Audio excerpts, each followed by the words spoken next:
این قسمت میخوایم به بخش اینسپیریشن این سند یا به عبارت دیگه بخش الهامگیری این سند بپردازیم. اگر به کلمه اینسپیریشن توجه کنید میبینید که در واقع این کلمه به ما میگه که الهامات ما از محیط اطراف چطوری بوده. یعنی اینکه مثلا ما اومدیم این سبک بازیمون رو از کدوم بازی الهام گرفتیم، یا اینکه مثلا این کاراکتر ما از روی کدوم کاراکتر دیگه بازی یا از کدوم شخصیت تاریخی الهام گرفته شده.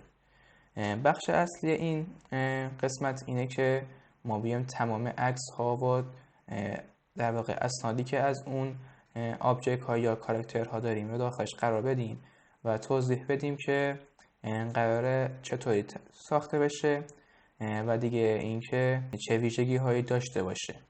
پس نتیجه کلی این جلسه این شد که ما سعی میکنیم تمام عناصری که از اونها الهام گرفتیم و داخل این بخش قرار بدیم که در آینده بتونیم تصمیم درستی نسبت بازیمون بگیریم.